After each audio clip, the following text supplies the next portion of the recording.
Buenas tardes nuevamente, mis hermanos. Vamos a ir a la palabra del Señor. Vamos a abrir nuestras Biblias en Primera de Reyes, capítulo 3, versículos 16 al 28. Primera de Reyes, capítulo 3, versículos 16 al 28. Dice así la palabra del Señor. En aquel tiempo vinieron al rey dos mujeres rameras y se presentaron delante de él. Y dijo una de ellas: Ah, Señor mío, yo y esta mujer morábamos en una misma casa, y yo di a luz estando con ella en la casa. Aconteció al tercer día, después de dar yo a luz, que ésta dio a luz también, y morábamos nosotras juntas. Ninguno de fuera estaba en casa, sino nosotras dos en la casa. Y una noche el hijo de esta mujer murió, porque ella se acostó sobre él. Y se levantó a medianoche y tomó a mi hijo de junto a mí, estando yo tu sierva durmiendo, y lo puso a su lado, y puso al lado mío su hijo muerto. Y cuando yo me levanté de madrugada para dar el pecho a mi hijo, he aquí que estaba muerto. Pero lo observé por la mañana y vi que no era mi hijo, el que yo había dado a luz. Entonces la otra mujer dijo: No, mi hijo es el que vive y tu hijo es el muerto. Y la otra volvió a decir: No, tu hijo es el muerto y mi hijo es el que vive. Así hablaban delante del rey. El rey entonces dijo: Esta dice: Mi hijo es el que vive y tu hijo es el muerto. Y la otra dice: No más, el tuyo es el muerto y mi hijo es el que vive. Y dijo el rey: Traed una espada. Y trajeron al rey una espada. Enseguida el rey dijo: Partid por medio al niño vivo y dad la mitad a la una y la otra mitad a la otra. Entonces la mujer de quien era el hijo vivo habló al rey, porque sus entrañas se conmovieron por su hijo, y dijo: Ah, Señor mío, dad a este el niño vivo y no lo matéis. Mas la otra dijo: Ni a mí ni a ti, partidlo. Entonces el rey respondió y dijo: Dad a aquella el hijo vivo y no lo matéis. Ella es su madre. Y todo Israel oyó aquel juicio que había dado el rey, y temieron al rey, porque vieron que había en él sabiduría de Dios para juzgar. Señor, añada bendición a su palabra. Oremos. Bendito Señor Dios y Padre nuestro, nos acercamos nuevamente delante de ti, confiadamente al trono de la gracia, entendiendo, Señor, nuestra gran debilidad y necesidad de ti. Y con esta reverencia te pedimos, Señor, en humildad de corazón, que tú nos guíes y nos instruyas en este día a través de tu santa palabra, que podamos nosotros comprender las verdades que en ella hay, pues toda ella es inspirada y útil, Señor, para redarguir e instruir en justicia, a fin de que podamos estar preparados para toda buena obra. Prepáranos, Señor, a través de este texto y de este estudio y de este sermón que haremos hoy para tu gloria. Que tú lo guardes en nuestros corazones y que seamos hacedores de ella. Que tu Santo Espíritu nos guíe y nos ilumine. Te damos gracias, Señor, en el nombre de Jesús. Amén. Bueno, mis hermanos, continuamos con nuestra serie de sermones expositivos del libro de Primera de Reyes. Hoy estamos llegando al final ya del capítulo 3 y llegamos en este capítulo y en este final específicamente para apreciar el don de la sabiduría que nuestro Dios otorgó al rey Salomón. Vemos una extraordinaria aplicación, pero para ello debemos también entender un poco el contexto histórico. Debemos recordar que los monarcas orientales en este tiempo se sentaban a menudo a las puertas de la ciudad para dictar sentencia. Así podían ser asequibles a todos los ciudadanos, a todos los habitantes. Y en este momento sabemos que Israel tiene una monarquía estable, una monarquía que había sido ordenada directamente por Dios, porque Salomón era el heredero de David, y era la persona que el Señor le había dicho a David que se sentaría como rey. Ahora él como rey y como monarca era la máxima autoridad de toda la nación de Israel.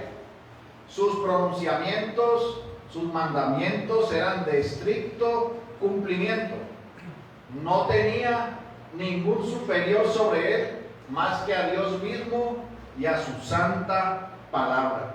Así que él también estaba hecho como un juez delante de todos los ciudadanos, y las decisiones que él tomara también era de estricto cumplimiento.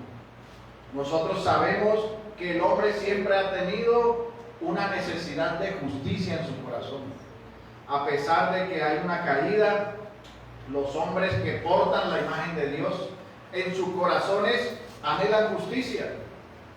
Y los hombres quieren que se haga justicia. Y por eso nosotros hoy en día también tenemos jueces. Y la labor de los jueces es la de poder llegar a la verdad del asunto que se le está encomendando. Cuando usted observa en un juicio, se practican las pruebas, en un juicio se llegan a conclusiones más allá de toda duda razonable para que pueda ser resuelto el asunto.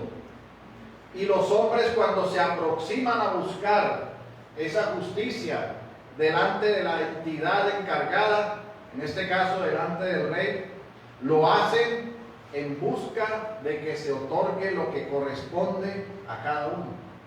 Porque la justicia es dar a cada cual lo que le corresponde.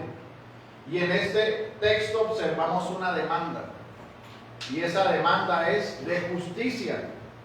Así que nosotros estamos delante de un hombre que va a ejercer la justicia no por favorecer, no para que haya un bien porque de pronto la persona le agradó, no como hacen hoy en día muchas veces, que hay sobornos o hay prebendas que inclinan las balanzas en favor de otros. No, mis hermanos, estamos aquí frente a una persona que ha sido instituida por Dios, que tiene el don de la sabiduría de Dios para ejercer la justicia. Y él, como tercero en esta parte y en este asunto, ejercería esa labor y esa justicia para la gloria de Dios. Pues el soberano que Dios coloca debe ser sabio y reconocido por su sabiduría. Y Salomón, en ese sentido, era reconocido y va a ser reconocido por el fallo que está a punto de emitir. Porque el objetivo era mostrar la justicia de Dios, la sabiduría que tenía para gobernar a su pueblo. Y la idea con este sermón, mis hermanos, es que puedan comprender la sabiduría que debe acompañar a los gobernantes, la justicia que deben ejercer los gobernantes, pero también la sabiduría que como creyentes nos debe acompañar cada día en ejercicio de nuestra profesión de fe. Por eso, veamos este sermón que he titulado Justicia y Sabiduría, y lo vamos a ver de la siguiente manera. Un primer punto que he denominado el conflicto. Eso lo vemos en los versículos 16 al 22. Un segundo punto que es la decisión real y la súplica. Esto lo observamos en los versículos 23 al 26. Un tercer aspecto que es la sabiduría de Dios para juzgar. Esto lo veremos en los versículos 27 y 28. Y terminaremos con unas aplicaciones prácticas. Entonces vayamos al primer punto. El conflicto, versículos 16 al 22. Nosotros vemos que este conflicto inicia entre dos partes, dos mujeres. Estas mujeres acuden a la máxima autoridad, que en ese momento es el rey Salomón, quien tenía el poder para decidir y resolver las situaciones o los conflictos de cualquier tipo. El rey escogido por Dios servía a Dios, se sometía a su palabra, pero también se le demandaba una justicia sin favorecimiento alguno.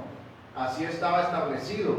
En Levítico 19:15 dice la palabra: no harás justicia en el juicio, ni favoreciendo al pobre, ni complaciendo al grande. Con justicia juzgarás a tu prójimo. Así que el rey, establecido por Dios, debía ser dirigido por el gobierno de Dios. Y el gobierno de nuestro Dios es un gobierno justo, porque nuestro Dios es la justicia misma. Nuestro Dios es un Dios justo. Y me gustaría citar lo que un autor señala acerca de la justicia de Dios. Voy a leer, dice así: la justicia es la expresión natural de su santidad. Si Él es infinitamente puro, quiere decir que debe oponerse a todo pecado. Y esa oposición debe demostrarse en el tratamiento que Él da a sus criaturas. Cuando leemos que Dios es recto o justo, se nos está asegurando que sus acciones hacia nosotros están en completo acuerdo con su naturaleza santa. La justicia de Dios que emana de Él mismo, porque Él es recto y puro. Y todo lo que es contrario a su rectitud, a su santidad, su ley, muestra su carácter moral, su carácter santo. Y todo lo que se opone a su ley y es contrario a Él, recibe lo justo que merece, que es la condenación eterna. Y cuando hay un gobierno justo, como el que está iniciando el rey Salomón, requería sabiduría y justicia de Dios para ser afirmado. Ese reino tenía que ser afirmado por nuestro Dios. Dice el Salmo 45:7: tu trono, oh Dios, es eterno y para siempre. Cetro de justicia es el cetro de tu reino. Y el Salmo 89:14 dice: justicia y juicio son el cimiento de tu trono, misericordia y verdad van delante de tu rostro. Y si el reinado de Salomón iba a ser un reinado que iba a mostrar la sabiduría y la justicia de Dios, tenía que tener ese cimiento de misericordia, de verdad, ese cimiento de la justicia como el cetro del reino. Era necesario que así fuera.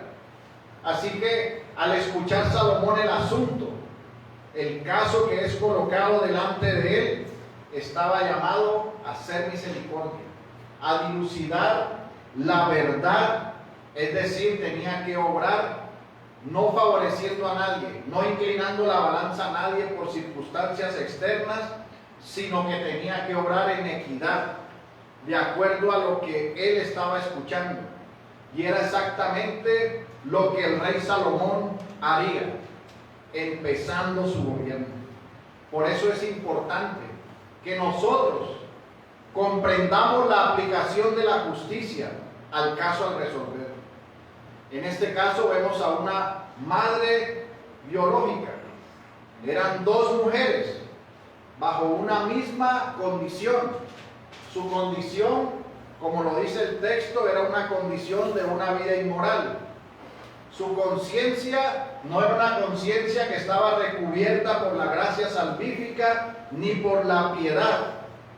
Vivían dentro de la nación, pero lo hacían impíamente. En esa condición sabemos que no tenían esposo. Sin embargo, en medio de su vida impía tenían una leve luz de conciencia moral por ser imagen de Dios, porque portan la imagen de Dios, son ley para sí mismos y por esa razón podían comprender que tenían una necesidad de justicia, pero también podían mostrar compasión o mostrar un afecto corrompido. Y estas dos mujeres, eso es lo que están mostrando, lo que están apuntando. Había una con un anhelo en su corazón más sensible, había otra con un corazón más endurecido, porque fue capaz de hacer algo que iba en contra de lo que la ley determinaba que debía hacerse. Nosotros sabemos que las conciencias se cauterizan por causa del pecado. Dice Primera de Timoteo, capítulo 4, versículo 2: por la hipocresía de mentirosos que teniendo cauterizada la conciencia. La conciencia se cauteriza, el corazón cada vez más se va endureciendo por causa del pecado. El corazón vive lejos de hacer la voluntad de Dios naturalmente, porque el corazón está afectado por la caída. Pero ese corazón que vive en contra de Dios, ese corazón que vive a espaldas de Dios, se va cauterizando cada vez más, se endurece, porque el pecado va postrando a los hombres. El pecado no los va haciendo mejores. Entonces, en ese sentido, aquí vemos dos personas, dos mujeres, una más cauterizada que la otra. Y eso es lo que desarrolla el conflicto. Miremos cómo se presentan. Dicen: ay, Señor mío, yo y esta mujer morábamos en una misma casa. Yo di a luz estando con ella en la casa. Aconteció que el tercer día después de dar yo a luz, que ésta dio a luz también. Morábamos nosotras juntas. Ninguno fuera estaba en casa, sino nosotras dos en la casa. Y una noche el hijo de esta mujer murió porque ella se acostó sobre él. Y se levantó a medianoche, tomó a mi hijo de junto a mí, estando yo tu sierva durmiendo, lo puso a su lado, puso al lado mío su hijo muerto. Cuando yo me levanté de madrugada para darle el pecho a mi hijo, he aquí que estaba muerto. Pero lo observé por la mañana y vi que no era mi hijo, el que yo había dado a luz. Nosotros vemos aquí la afirmación de los hechos que se destacan, del conflicto que tenía que resolver el rey Salomón, y los elementos que observamos del texto que acabamos de leer es que vivían en la misma casa. Es decir, por lo que históricamente se dice, estas eran unas rameras del tipo de Rahab, que vivían en una casa, que vendían comida, que no tenían esposos, por eso compartían la misma casa. Dice que 3 días después nació el bebé de una de las compañeras. Nadie estuvo con ellas, es decir, que no había testigos de lo que había sucedido. Solo era la palabra de una y la palabra de la otra. Dice que una se acostó sobre el recién nacido y murió. Estos son accidentes que han sucedido, madres que se quedan dormidas y ahogan a los bebés. Entonces suponemos que ese fue el caso que sucedió en ese momento. Se levanta una medianoche y quitó el bebé de la compañera, es decir, hizo el cambio aprovechando que otra estaba dormida. ¿Para qué? Para pasarle el bebé muerto de la una a la otra. Hicieron el cambio y así poder tener el bebé vivo. Dice que se levantó a alimentar al bebé de madrugada y vio que estaba muerto. En la mañana observó y vio que no era su hijo. Entonces, estos son los elementos que se presentan en el conflicto a resolver por parte del rey Salomón. Nosotros vemos que aparentemente lo primero que se dice es una confesión muy sincera y con muchos detalles, pero podemos preguntarnos nosotros de dónde sacó todos esos detalles si estaban durmiendo. ¿Cómo hizo para saber que había quitado, que se había parado, que había maquinado todas las cosas? Simplemente estaba haciendo unas presunciones para que la verdad se resolviera a su favor, pero había mentira en lo que estaba diciendo. Porque nosotros vemos que dice que de madrugada vio que estaba muerto, pero que en la mañana observó y vio que no era su hijo. Entonces vio que estaba muerto, pero en la madrugada fue que vio que no era su hijo. Hay cierta contradicción en lo que está diciendo. Entonces sacó los detalles de unas presunciones inclinadas, y puede ser que el rey Salomón se hubiera dado cuenta de que ya había un engaño, de que había un engaño en el testimonio. La otra madre simplemente dijo: mi hijo es el que está vivo y tu hijo es el que está muerto. Dijo: mi hijo es el que vive y tu hijo es el muerto. Después de eso, cada una decía lo mismo. Entonces nosotros vemos que hay dos versiones sin testigos, la palabra de dos mujeres en contradicción, y pudieron haber muchas sentencias en relación a este conflicto. Pero era necesario que el rey, que iba a iniciar el gobierno conforme el Señor lo había establecido, sacara la conclusión y sacara la verdad más allá de toda duda razonable, y tenía que extraer de lo profundo de los corazones de estas mujeres lo que era la verdad. Esto nos lleva al segundo punto: la decisión real y la súplica. Esto lo vemos en el versículo 23 al 26. Después de nosotros entender el conflicto y el asunto, que no era un asunto intrascendente, era una nueva oportunidad para afirmar el trono de Salomón en la verdad. Dice la palabra en Proverbios 29:14: del rey que juzga con verdad a los pobres, el trono será firme para siempre. Voy a volverlo a leer. Dice Proverbios 29:14: del rey que juzga con verdad a los pobres, el trono será firme para siempre. Ahora, frente al juez, que en este caso es el rey Salomón, había una madre que mentía y una madre que decía la verdad. Ahora, ¿cómo sería la decisión si ambas aseguraban que tenían la razón? Ambas decían que tenían el derecho sobre el hijo. Mis hermanos, nosotros sabemos que las madres muchas veces rechazan a sus hijos, y eso es un símbolo de deterioro moral de la sociedad. Hoy en día sucede mucho porque lo rechazan desde el vientre, con los abortos. Es un símbolo del deterioro de la sociedad. Se disfrazan ciertas clínicas, se disfrazan fundaciones que dicen que ayudan a la embarazada, y en realidad son centros de rechazo a los hijos por parte de las madres.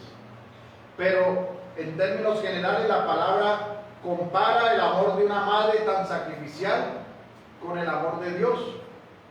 Una madre muestra ese amor. Aquí nosotros vemos que hay dos madres con corazones no regenerados, y las madres con corazones no regenerados muchas veces se abstienen de darle el amor a los hijos. Los hijos no siempre son cuidados por sus madres. Muchas veces, aunque les permiten tener la vida, los abandonan. Pero el amor de Dios permanece para siempre. Por eso dice la palabra en el Salmo 27:10: aunque mi padre y mi madre me dejaran, con todo Jehová me recogerá.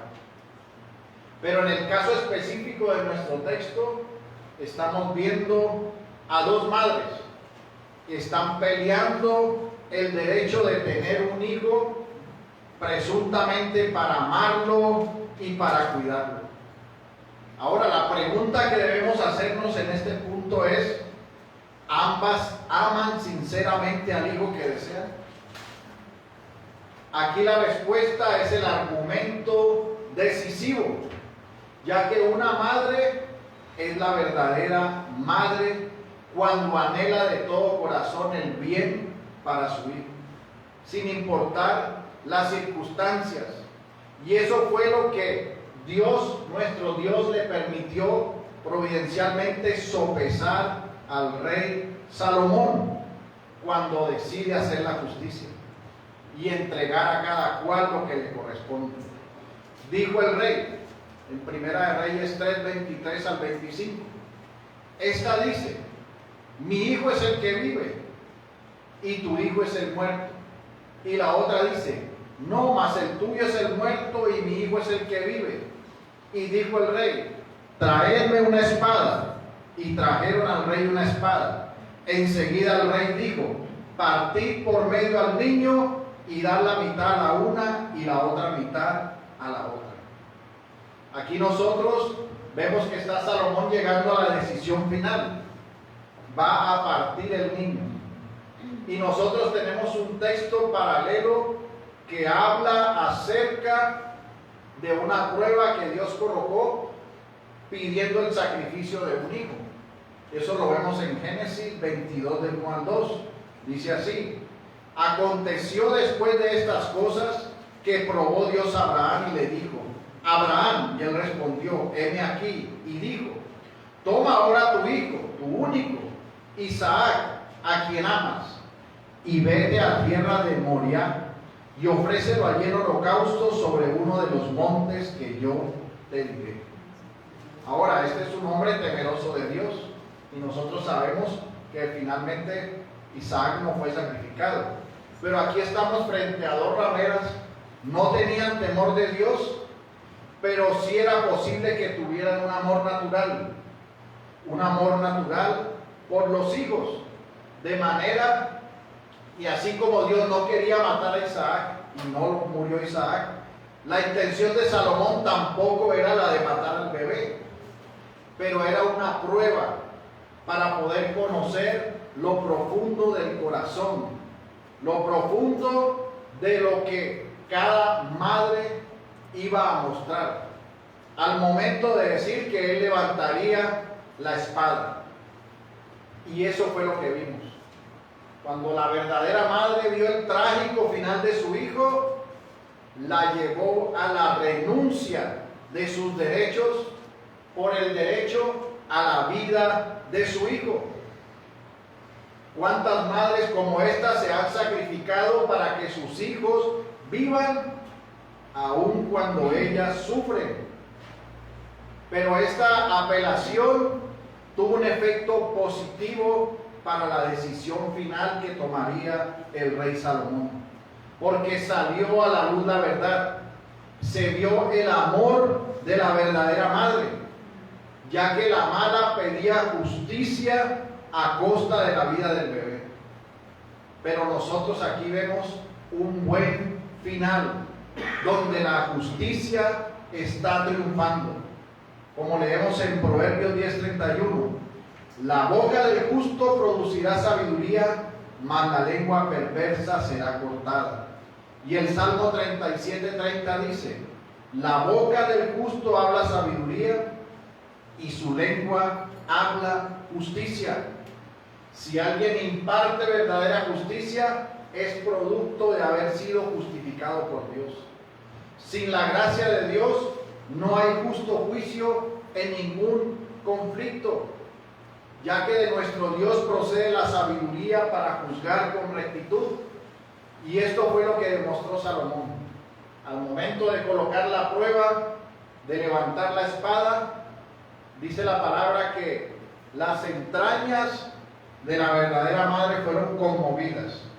Y su reacción fue: que mi hijo viva. No importa que no sea conmigo, pero que tenga vida. Mientras que la otra gritaba: partidlo, ni para ti ni para mí. En ese momento salieron a la luz dos corazones: un corazón que amaba y que renunciaba a sus derechos, y un corazón que, movido por la envidia que endurece los corazones de los hombres, pretendía que la otra tampoco tuviera ningún hijo. Pero el Señor, al dar esta sabiduría a Salomón, él pudo entregar su hijo a su verdadera madre, y pudo la otra salir de ese lugar. No se dice qué sucedió, no se dice si fue juzgada por falso testimonio, no se sabe, pero lo que sí sabemos es que la justicia triunfó, que hubo una humilde apelación de dejar vivir al niño en la otra persona, y esa humilde apelación le llevó a recibir nuevamente a su hijo, triunfando la justicia y la verdad. Pero esa sabiduría, para que eso sucediera, solo proviene de nuestro Dios. Eso nos lleva al tercer ítem: la sabiduría de Dios para juzgar. Versículos 27 y 28. Recordemos, mis hermanos, que Previo a este versículo, el rey Salomón tuvo un sueño y Dios le habló en el sueño. ¿Se acuerdan que eso lo vimos en el sermón pasado? ¿Y qué pidió Salomón a Dios? Un corazón entendido para juzgar a su pueblo, para discernir entre lo bueno y lo malo. Y este que es el primer caso que viene después de su petición que fue concedida, vemos que está juzgando con la gloria de la sabiduría divina. No cabe duda de que el rey Salomón sería conocido por este juicio. Hay quienes piden en oración sabiduría de Salomón, pensando en que pueden decidir como él. Como él dijo, dad a aquella al hijo vivo y no lo matéis, que ella es su madre. Es decir, con la certeza correcta. Pero más allá de las paredes de su reino se esparció la voz de aquel juicio dictado por Salomón. Y dice que esto produjo temor. Eso lo dice Primera de Reyes 3:28. Dice, y todo Israel oyó aquel juicio que había dado el rey y temieron al rey, porque vieron que había en él sabiduría de Dios para juzgar. Ahora, ¿por qué temería el pueblo si tienen un rey sabio que juzga con la verdad? Pues precisamente por eso. Porque si hay un rey que es capaz de, en el uso de la sabiduría de Dios, es capaz de sacar la verdad de lo profundo del corazón, cualquier malhechor y mentiroso y engañador estaría temblando, porque no prevalecería. Así que se generó un temor general por la aplicación justa de la ley y de la verdad. Y esto nos lleva a un texto que tenemos paralelo nosotros y que nos ayuda a ampliar la respuesta a este interrogante. Leemos nosotros en Romanos capítulo 13, versículo 3 y 4. Dice, porque los magistrados no están para infundir temor al que hace el bien, sino al malo. ¿Quieres pues no temer la autoridad? Haz lo bueno y tendrás alabanza de ella, porque es servidor de Dios para tu bien. Pero si haces lo malo, teme, porque no en vano lleva la espada, pues es servidor de Dios, vengador para castigar al que hace lo malo. ¿Qué fue lo que ordenó Salomón que se le trajera? Una espada. ¿Y esa espada a dónde condujo? A una verdad que salió a la luz. Así que Salomón como gobernante llevaba la espada y sabía que con esa espada podía ejercer la justicia y la verdad para castigar al malvado, pero para premiar al que hacía lo bueno, al que obraba bien. Y en el caso de Salomón, la espada que tenía como autoridad la sabiduría y la justicia que había recibido de Dios, lo llevó a obrar sabiamente, dándole a la madre lo que correspondía. Ella sin temor lo recibía porque estaba no para castigarla a ella por hacer el bien, pero sí la otra recibió su castigo de que no prevaleció en su maldad. Y nosotros vemos que cada gobernante que es puesto por nuestro Dios es puesto para impartir esa justicia.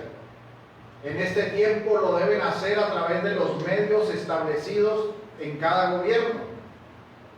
Nuestro país tiene la fiscalía, tiene los jueces penales, tiene la procuraduría, tiene la contraloría, y nosotros debemos comprender por las escrituras que los gobiernos establecidos legalmente están con una autoridad dada por Dios para castigar al malvado. La verdadera justicia está en castigar al malhechor. La verdadera justicia no está en darle ofrecimientos al malvado para que evite su castigo, en ser blandos con el malhechor, porque esto genera una sociedad insegura y sin acatamiento a ninguna ley. Y lastimosamente, hoy en día los gobiernos premian a los malvados. Los malvados, entre más maldad acumulen, más beneficios reciben. Y eso genera una inconsistencia y una desestabilidad social.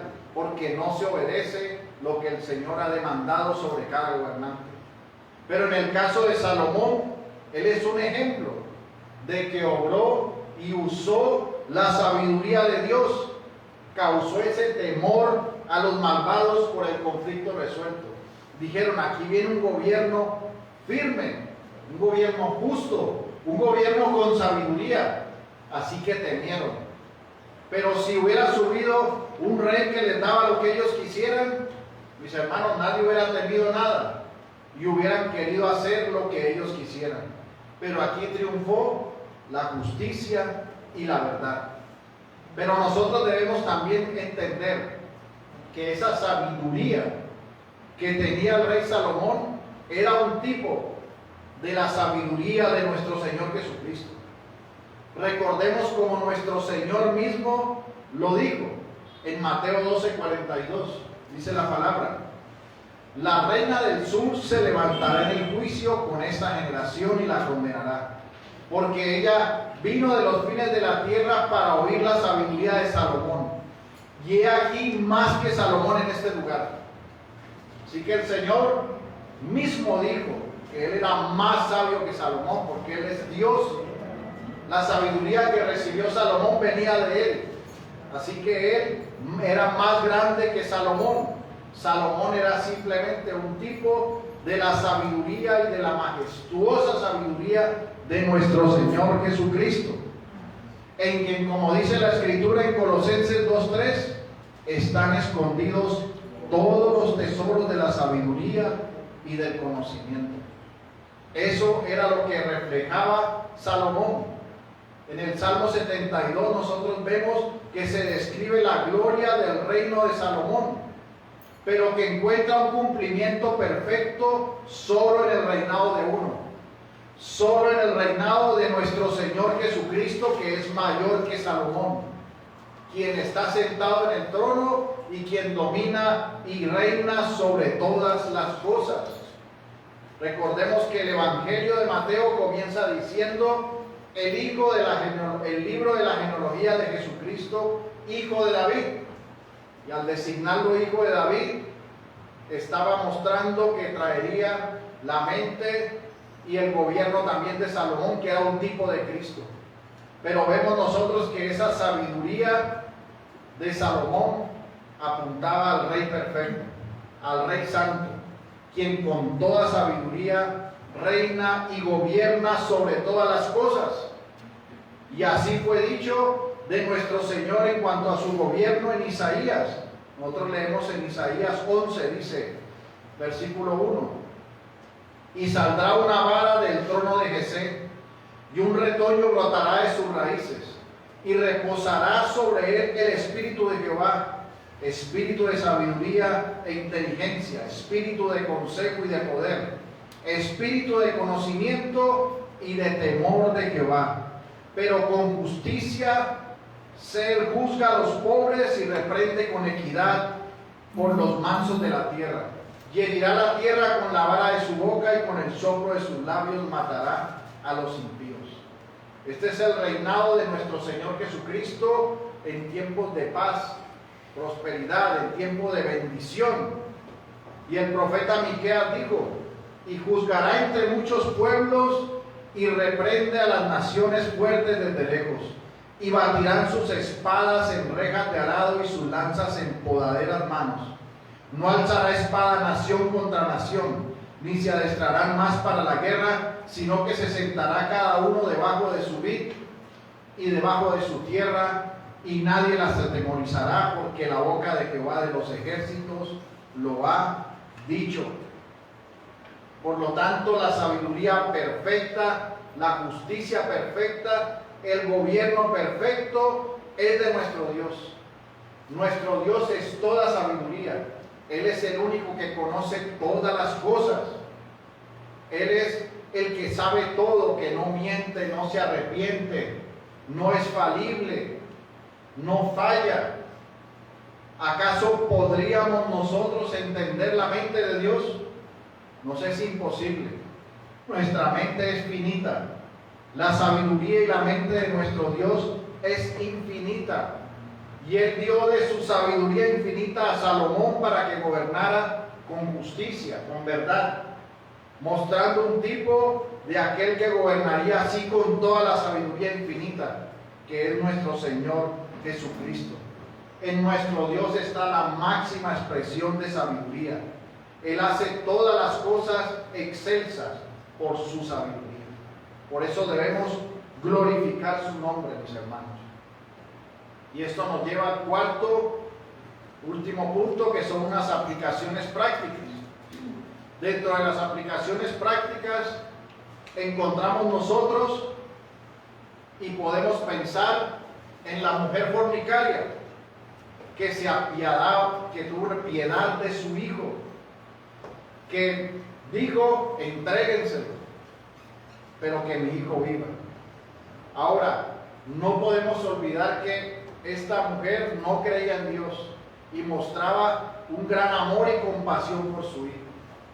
¿Cuánto más una madre cristiana debería estar dispuesta a ofrecer a su hijo cuanto sea necesario? Dispuesta a sacrificarse, pero a sacrificarse primeramente para librar a sus hijos, o su hijo o su hija, de la ruina moral. Ese es el mayor cuidado que una madre debe tener, pues los corazones de los hijos son pecadores, pero el amor del padre y de la madre debe ser una muestra del amor paternal de Dios, llevándolos a que tengan un entendimiento de la verdad y de nuestro Señor Jesucristo. Es la principal enseñanza, es la muestra principal de amor que debe tener una madre, unos padres cristianos. Pensar que sus hijos sean sacados de la ruina moral que los conduce al infierno. Dice la palabra en Isaías 49:15. ¿Se olvidará la mujer del que dio a luz para dejar de compadecerse del hijo de su vientre? Aunque olvide ella, yo nunca me olvidaré de ti. Así que está hablando del amor de Dios que sobrepasa todas las cosas. El amor de nuestro Dios es mayor a todo. Y Él nos dio un ejemplo porque Él envió a su Hijo. Dice Juan 3:16, porque de tal manera amó Dios al mundo, que envió a su Hijo unigénito para que todo aquel que en Él cree no se pierda, mas tenga vida eterna.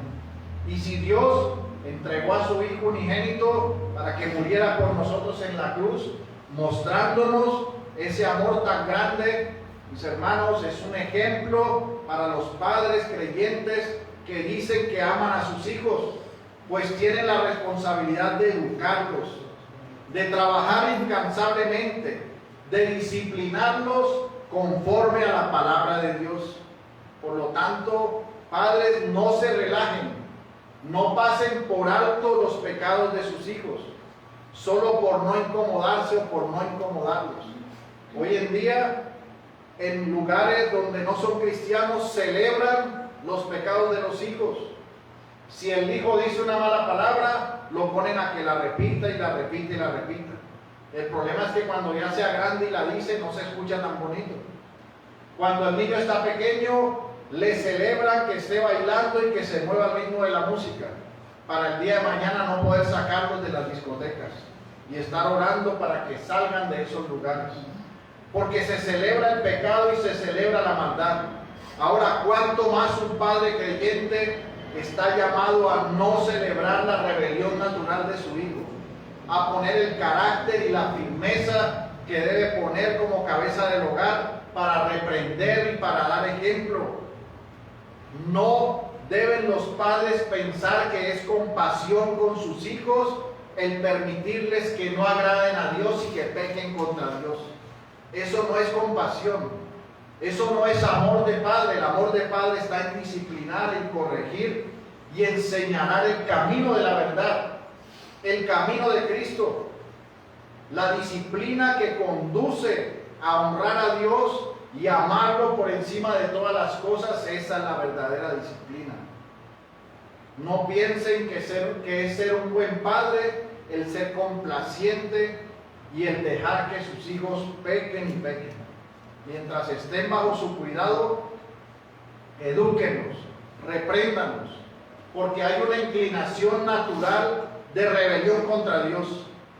Llevar a sus hijos a Cristo es un trabajo arduo, pero es un trabajo con frutos eternos. No dejes que crezca la impiedad en el corazón de tus hijos, alimentándolos con los valores de este mundo, alimentándoles la avaricia de este mundo, alimentándolos con el amor a las cosas materiales de este mundo. Eso no es lo que están llamados a hacer como padres. Están llamados a hablarles, a enseñarles, a testificarles de Cristo con sus propias vidas. No entreguen sus hijos al mundo donde impera Satanás. Si descuidas, mi hermano, este preciado encargo de Dios, no debes llamarte cristiano. Debes arrepentirte y empezar ahora, con el fin de que pueda ser librada su alma, aun si es necesario sacando sus pies del infierno. Sabemos que la fe no está en nosotros. La fe obrará por la acción soberana de Dios para que crean en Cristo. Pero ustedes deben allanar el camino para que la palabra esté siempre presente en sus corazones, en sus pensamientos, y para que vean a Cristo en ustedes. Vean la piedad y la santidad. Debemos y deben hacer todo para que sus hijos vivan para Cristo. Trabajar en ello, como lo manifestó esa mujer incrédula que mostró ese gran amor. Asimismo, ustedes deben mostrar ese amor que proviene de un corazón regenerado, haciendo lo que el Señor nos demanda hacer. Y en segundo lugar, debemos responder esta pregunta: ¿cómo aprovechamos tú y yo la sabiduría de Dios? Recordemos, mis hermanos, que debemos ser sensatos y sabios. A nosotros no se nos ha dado una visión. A nosotros no se nos ha preguntado que nos van a dar todo lo que queremos. Dios nos ha dicho: pide lo que quieras que yo te lo daré. No se nos está diciendo que nos dará mucha sabiduría. ¿Por qué, mis hermanos? Porque nosotros, en unión con nuestro Señor Jesucristo, hemos encontrado la fuente de toda sabiduría. Vivimos en la fuente de toda la sabiduría, en un entendimiento de nuestro Señor a través de su santa palabra.